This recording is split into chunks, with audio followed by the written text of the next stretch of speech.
tema kita KKG pada saat ini adalah pribadi yang berdampak. Pribadi yang berdampak.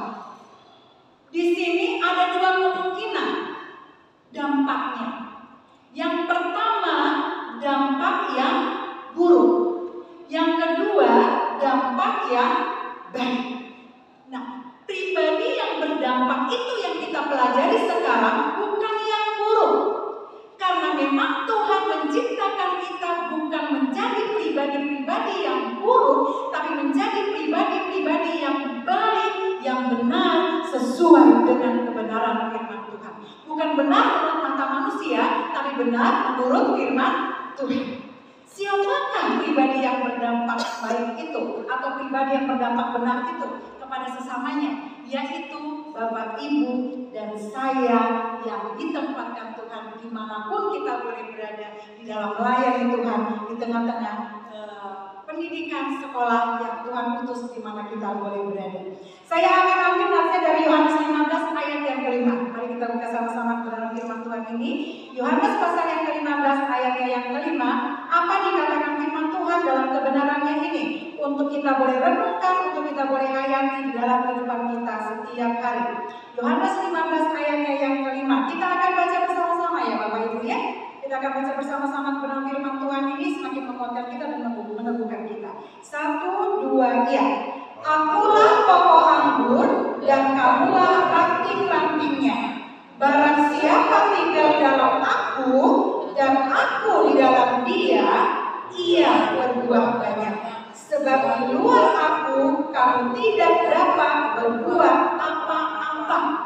Dari ayat ini, dari nats yang kita baca pada saat ini, kita boleh menyimpulkan bahwa pribadi yang berdampak baik itu, atau pribadi yang berdampak benar sesuai firman Tuhan itu, dia akan menghasilkan buah. Amin. Memberikan buah bukan berarti buah yang kita makan setiap hari untuk kesehatan tubuh fisik kita, bukan itu maksudnya, tapi perbuatan baik yang kita lakukan yang menjadi berkat bagi sesama kita.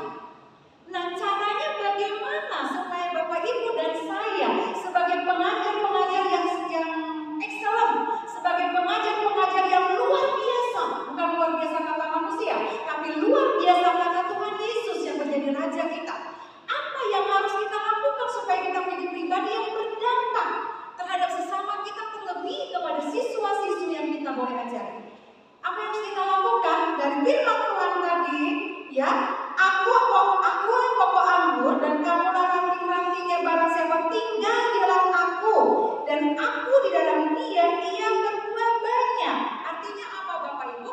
Saya, Bapak Ibu semuanya harus tinggal pada pokok anggur itu. Harus menempel pada Tuhan Yesus. Harus setiap hari menjalin hubungan dengan Tuhan Yesus. Harus setiap hari di-charge diri kita dengan Tuhan Yesus. Karena apa? Karena dialah yang menjadi kekuatan kita. Dialah yang menjadi penopang kita. Ya, ranting tanpa pokok, ranting itu nggak akan bisa berbuat apa-apa, betul ya? Ranting pokok anggur, kalau pokoknya sudah tidak bisa berbuat apa-apa, rantingnya juga akan jatuh. Kita sebagai ranting, kalau kita nggak nempel ke pokok itu, kita nggak akan bisa mendapatkan kekuatan apa-apa. Jangankan kuat ya, hidup, jangankan bisa bertahan ya, untuk kita boleh hidup aja itu nggak akan bisa. Maksudnya hidup sedang mati nggak mau aja tuh nggak bisa kalau pokoknya itu sudah tidak nempel dengan rantingnya ya, dengan kita. Nah, karena Yesus itu adalah diumpamakan sebagai pokok anggur dan Bapak Ibu dengan saya ada rantingnya, apa yang dilakukan oleh Tuhan Yesus itu sedikit banyaknya kita harus lakukan. Bu, ngomongnya gampang. Nah, ngomong itu gampang, tidak segampang melakukannya. Tetapi Tuhan menuntut dari Bapak Ibu dan saya, kita harus belajar bersama-sama untuk kita boleh setiap hari berubah. Ya, berubah Tuhan. Setiap pagi kita bangun, Tuhan, saya ingin berdampak yang baik saat hari ini terhadap teman saya.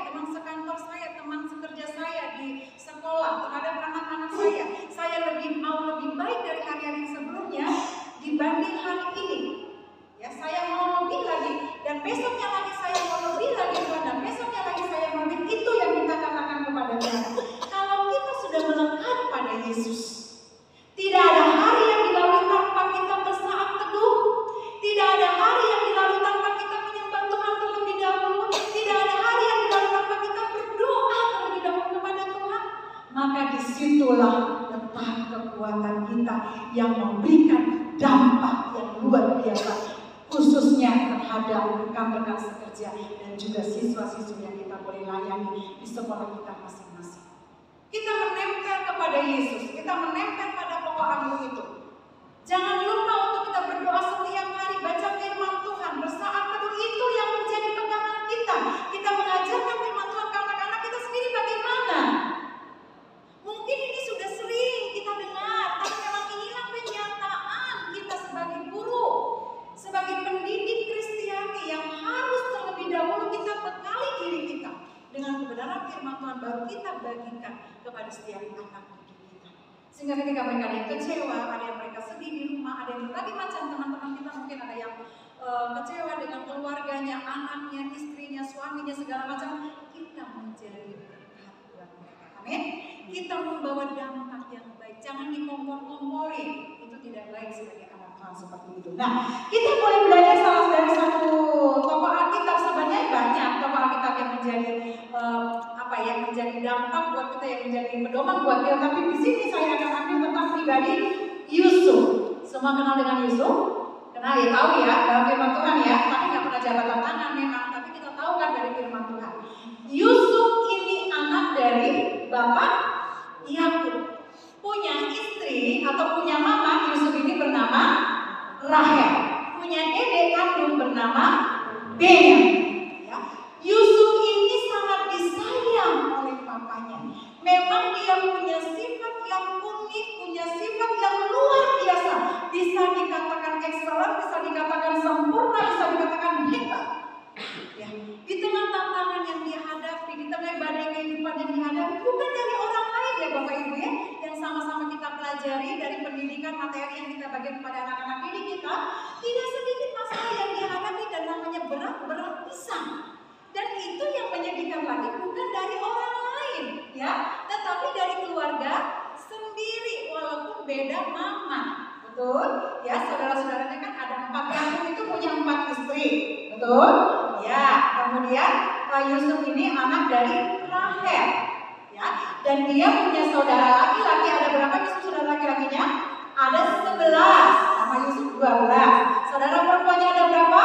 1. Jadi jumlah semua anak Yakub itu ada 13. Tapi saudara kandungnya Yusuf itu hanya 1, bernama Benyamin. Nah, Yusuf ini diperlakukan tidak adil oleh saudara-saudaranya. Sangat dibenci dia, dibilanglah dia dimakan binatang buas, sehingga pulang dibawa bajunya yang udah pura-pura kena darah, ditunjukin ke bapaknya Yakub. Lalu bapaknya memang rada gak percaya, tapi ya karena emang gak pulang-pulang, bapaknya anggap benar sudah dimakan binatang buas. Kemudian dia dijual, dimasukkan ke sumur kosong. Kemudian dia dijual ke pedagang Ismail, ya. Kemudian dia sampailah di rumahnya Bapak Potifar, dijadikan dia pembantu di sana. Bapak Ibu ini kita baca mungkin kisahnya itu tidak ditulis berapa hari lamanya, berapa tahun lamanya dia menghadapi itu, nggak dinyatakan di situ. Tetapi dari urutan-urutan itu sungguh sangat tidak menyenangkan, ya. Kehidupan yang dialami oleh Yesus itu sungguh sangat tidak menyenangkan.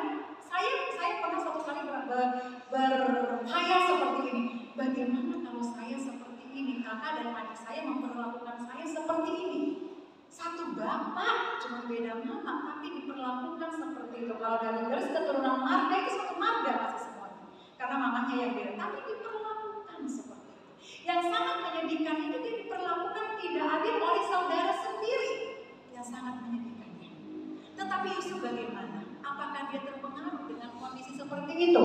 Apakah dia menjadi tampil sebagai pribadi yang buruk, menjadi pribadi yang jahat, menjadi pribadi yang bengis, menjadi pribadi yang kejam? Ya, dia selalu enaknya, aku kan kesayangan papa, kalian ini siapa? Apakah dia melakukan seperti itu, saudara-saudaranya?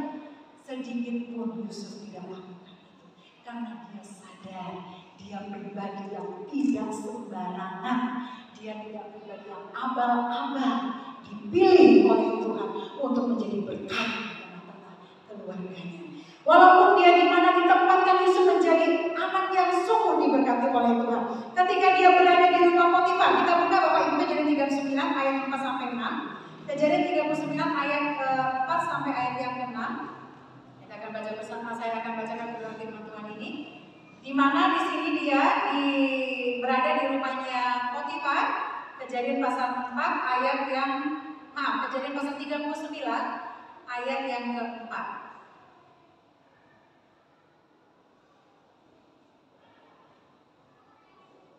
Oke, demikian bunyi firman Tuhan ayat 4 sampai ke 6. Ketika sudah ada di rumah Potifar ini ya, maka Yusuf mendapat kasih tuannya dan ia boleh melayani dia.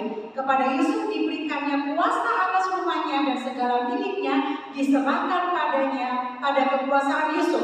Sejak ia memberikan kuasa dalam rumahnya dan atas segala miliknya kepada Yusuf, Tuhan memberkati rumah orang Mesir itu karena Yusuf, sehingga berkat Tuhan ada atas segala miliknya, baik yang di rumah maupun yang di ladang. Segala miliknya diserahkannya pada kekuasaan Yusuf, dan dengan bantuan Yusuf ia tidak usah lagi mengatur apa-apapun selain dari makanannya sendiri. Adapun Yusuf itu manis sikapnya dan elok parasnya.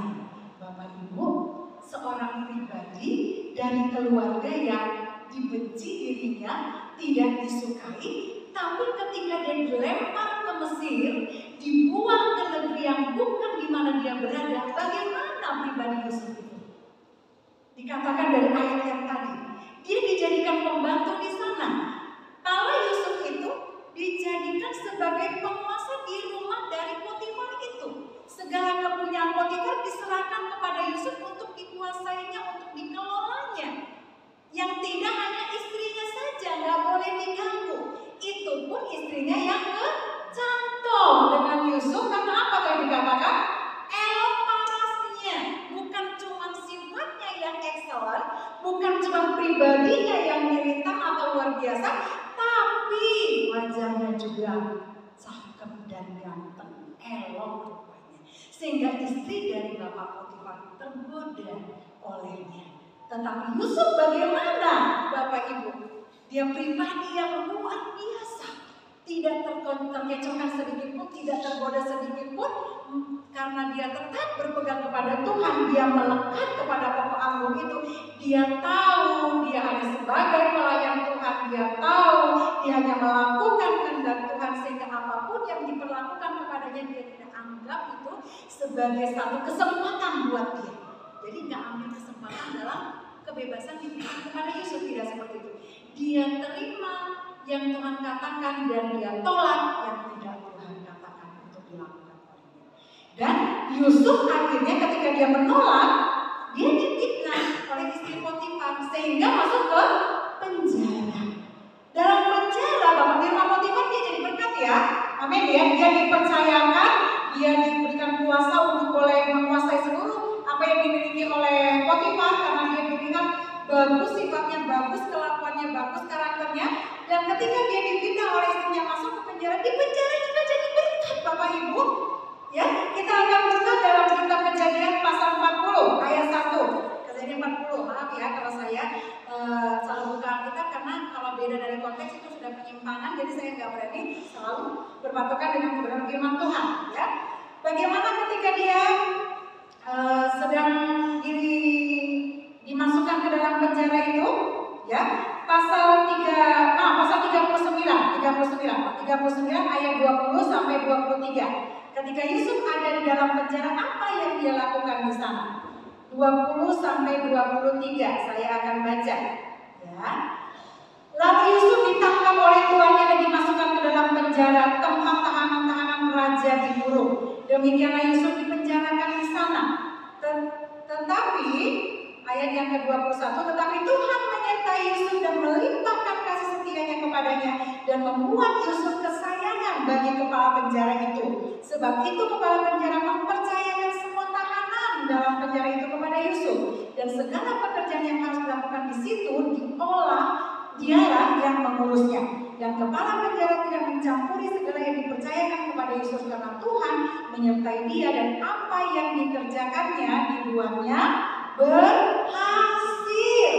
Dalam penjara, bagaimana pribadi Yusuf? Apakah dia ikut-ikutan dengan orang-orang yang ada di penjara itu? Apakah dia menjadi pribadi yang berkompromi dengan dosa? Atau apakah dia tetap Tuhan, aku milikmu, aku berkomitmen untuk menjadi pelayanmu, aku tetap setia akan firman-mu. Apakah itu yang dia lakukan?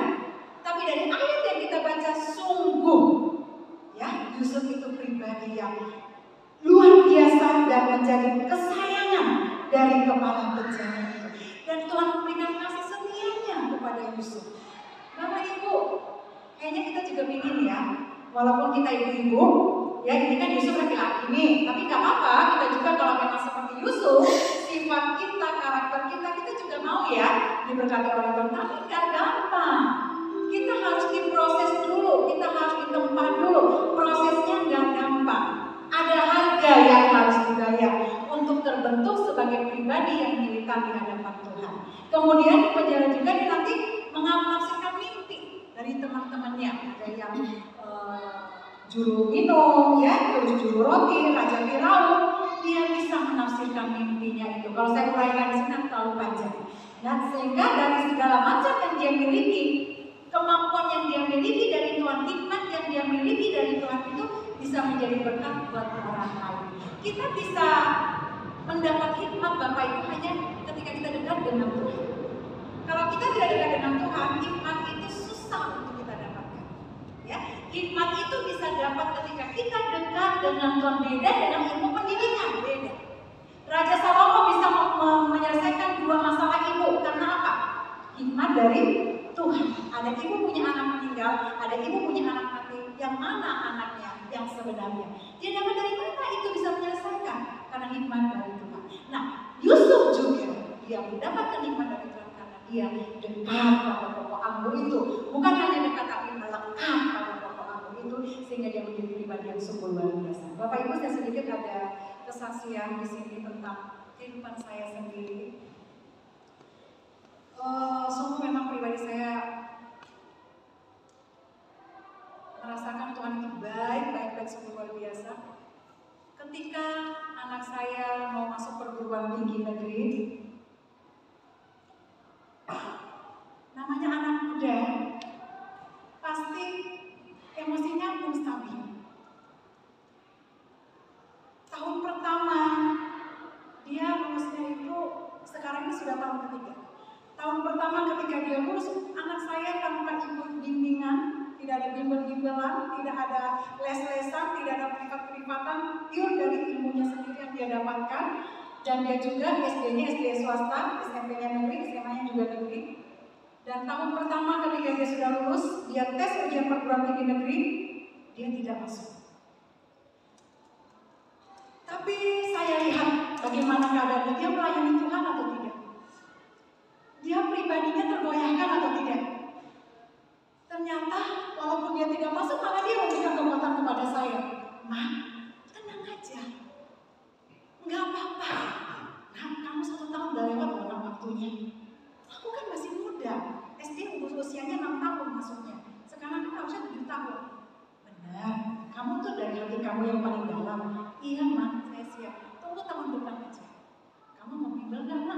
Nggak usah. Oke, dia belajar sendiri. Masuk singkat cerita tahun yang kedua. Tes lagi dia. Tes lagi. Ternyata nggak masuk lagi.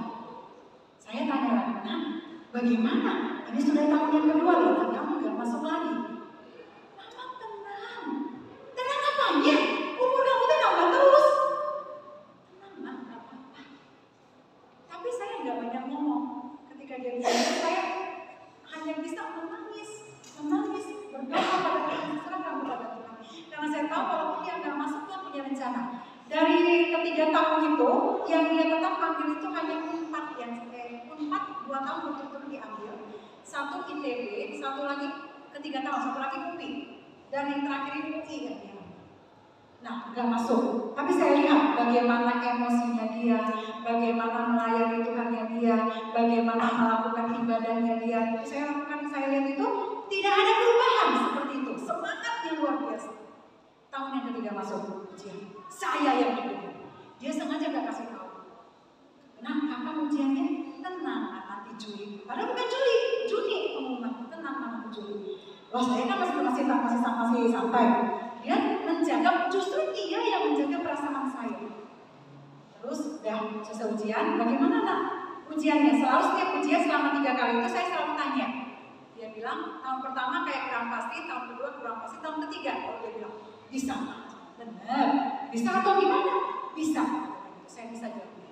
Dan saya datang lagi kepada Tuhan, saya berdoa, saya nangis lagi kepada Tuhan, Engkau lihat kesetiaannya melayani Engkau, Engkau lihat pribadinya tidak ada berubah Tuhan, sekalipun dia masih muda, dia tetap kuat dalam Tuhan, tetap melayani Tuhan. Saya itu doa saya berikan jawaban atas semua doanya. Ternyata Bapak Ibu yang dia doakan itu ingin tinggal di asrama.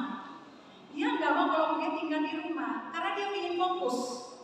Gitu. Jadi kalau di rumah mungkin dia disuruh papanya, disuruh sama saya, jadi dia nggak fokus. Dia sudah ngomong ke saya, Mas, saya kalau kuliah, izinin saya kemanapun saya pergi ya. Saya bilang jangan, dekat-dekat aja lah di sini kuliah ya. Saya bilang kan dekat dengan rumah, gak usah ngekos apa segala macam. Enggak, aku pokoknya mau tinggal di asrama. Saya bingung, asrama kuliah mana ada di asrama kecuali kalau kuliah di kuliah Alkitab, gitu ya. Seperti saya dulu di Malang, saya tinggal di asrama 3 tahun. Saya serahkan sama Tuhan. Sudah saya bilang, nah, kamu berdoa, kalau itu kerinduan kamu Tuhan izinkan, pasti Tuhan jawab. Siap. Nah, tiba lagi dari pengumuman. Saya kan tunggu sampai Juli. Ternyata dia bilang Juli. Ternyata namanya Juli. Udah pengumuman, saya pulang sekolah, saya beli sayur, kebetulan tidak masak pada hari itu. Dia sudah siap-siap di kamar dengan buka laptop. Dia bilang, dia cari sendiri dulu namanya. Dia cari namanya. Ternyata ada. Keluar namanya. Dia keluar, terus saya pulang. Namanya kan Marsulita. Marsulita kalau tahu di belakang rumah ini sayurnya udah gitu. Dia kan bapaknya di depan, saya di ruang tamu, dia di kamar. Nah, sini. Apa? Sini. Dia tunjuk. Apa?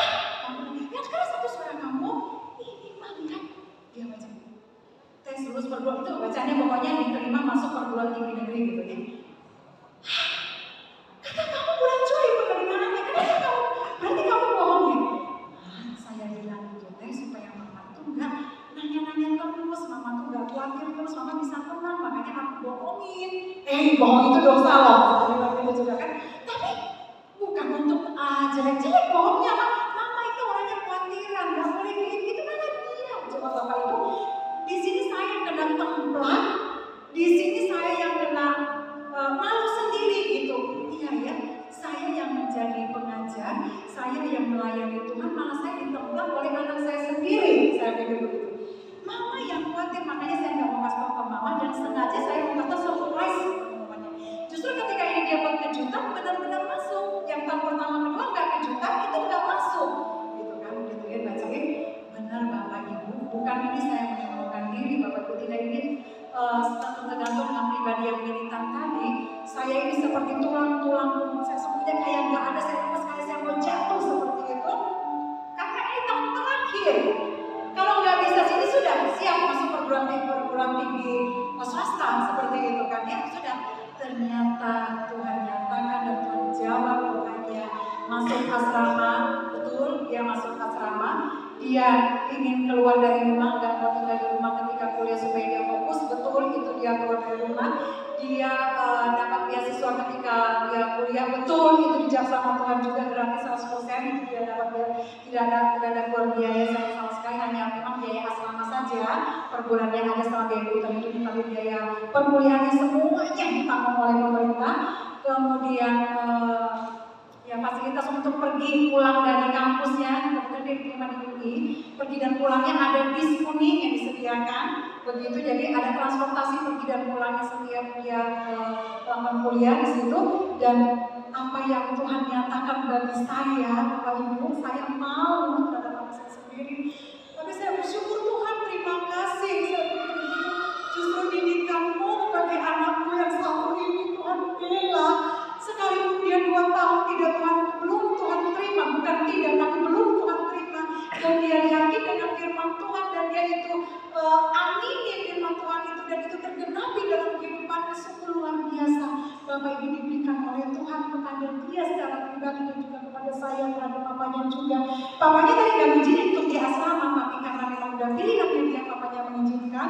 Dan puji Tuhan juga nanti pada tanggal 24 ini mereka ada utusan dari UI untuk ada perlombaan di Malang, lokal grup seprovinsi setingkat nasional. Dari UI mereka masuk itu dan mereka akan berangkat ke Malang tanggal 24 rapat nanti minggu depan, dan pengumumannya selama 25 sampai 28, dan mereka diutus ke sana dan mereka akan kembali lagi, dan minggu ini mereka PTS di situ. Satu hal yang saya bilang sama dia, nah kamu jangan sombong, saya bilang. Belajar seperti Yusuf, rendah hati dimanapun kamu berada, di apapun talenta kamu, apapun kemampuan kamu, apapun keahlian kamu, tetap kamu rendah hati. Ketika kamu rendah hati, maka Tuhan yang akan mengangkat kamu lebih dari siapapun juga. Ia manusia. Jadi puji Tuhan Bapak Ibu terkasih dalam nama Tuhan Yesus Kristus, sungguh indah pengalaman bersama dengan Tuhan. Satu hal dari ini sungguh tidak akan pernah saya lupakan. Secara manusia, ya, saya memang tidak punya apa-apa.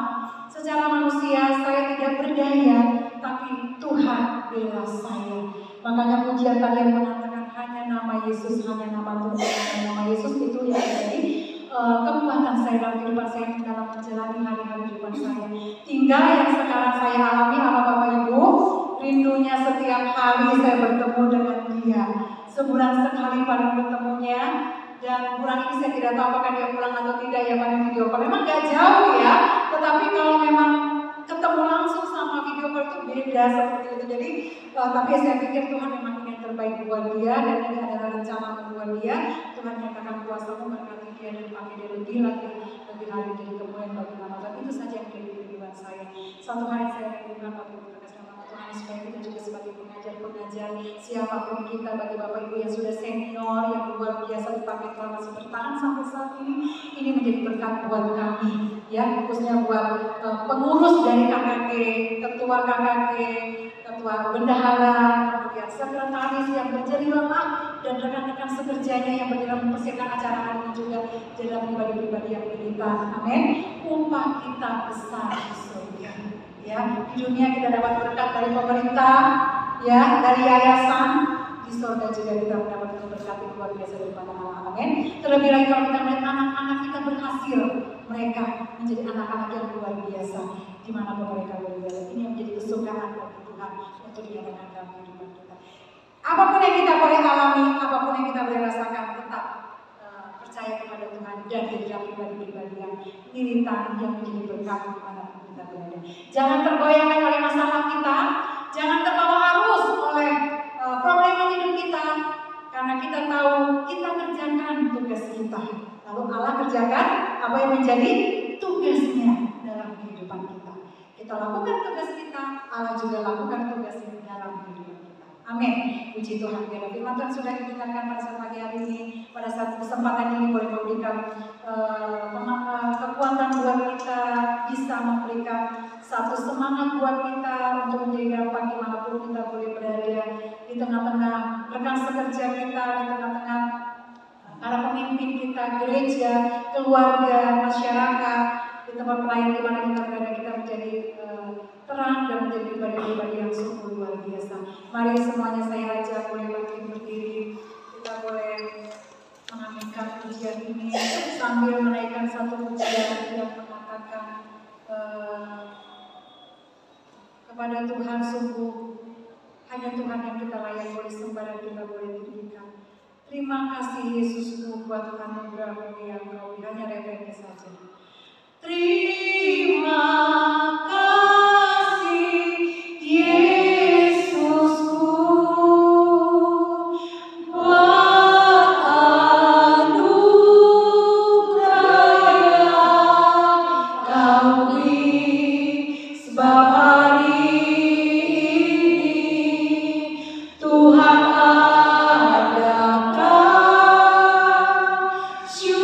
syukur bagi. Terima kasih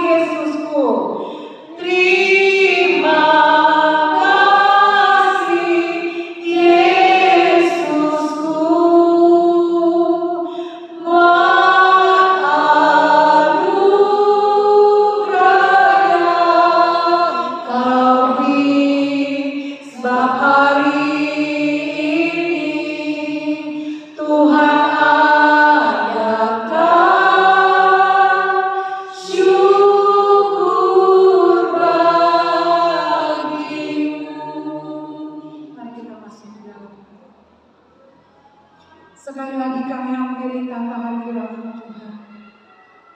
Karena Engkau adalah Allah kami yang ajaib, Allah kami yang luar biasa. Tidak ada Allah seperti-Mu, tidak ada Raja seperti-Mu, tidak ada Tuhan seperti-Mu. Engkau sungguh hebat bagi kami Tuhan. Dan perbuatan-Mu, kasih-Mu yang sungguh luar biasa itu sungguh Kau nyatakan bagi kami. Ketika kami Tuhan melekat pada pokok anggur itu, selalu melakukan apa yang Kau lakukan dalam hidup-Mu ketika Engkau ada dalam dunia ini Tuhan. Disitulah kami menjadi pribadi-pribadi yang kuat, menjadi pribadi-pribadi yang berdampak baik Tuhan terhadap teman-teman kami, menjadi pribadi-pribadi yang membawa berkat bagi teman-teman kami, berbuah-buah banyaknya Tuhan, sehingga melalui kepribadian kami sungguh banyak orang yang dibenarkan, sungguh banyak orang yang dikuatkan, diteguhkan imannya dan dibawa untuk semakin percaya kepada Tuhan Yesus. Terima kasih dengan pengalaman-pengalaman yang indah secara rohani yang sudah Kau berikan bagi kami. Kesaksian-kesaksian hidup yang kami boleh rasakan sehari lepas sehari, yang kami boleh rasakan setiap hari Tuhan.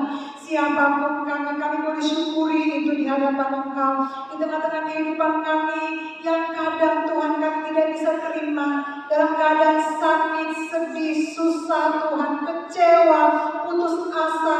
Tapi kami tahu ada pribadi yang memberikan kekuatan, penghiburan, pengharapan kepada kami, yaitu Yesus Kristus itu sendiri. Ketika masalah yang kami boleh hadapi Tuhan, kami boleh serahkan ke dalam tangan-Mu, maka Engkau yang bertindak menyelesaikan semua masalah yang kami hadapi. Dan mari Tuhan Engkau menjadikan kami sebagai pribadi-pribadi yang menjadi berkat dimanapun kami boleh berada, sehingga melalui kehidupan kami sungguh nama Allah saja yang boleh dipermuliakan. Dalam setiap kehidupan anak-anak didik kami, melihat keberadaan kepribadian hidup kami, mereka boleh mengenal pribadi Yesus dan mereka boleh mencintai Yesus lebih dalam lagi Tuhan, oleh Engkau yang sudah bentuk pribadi kami seturut dengan kehendak-Mu Tuhan.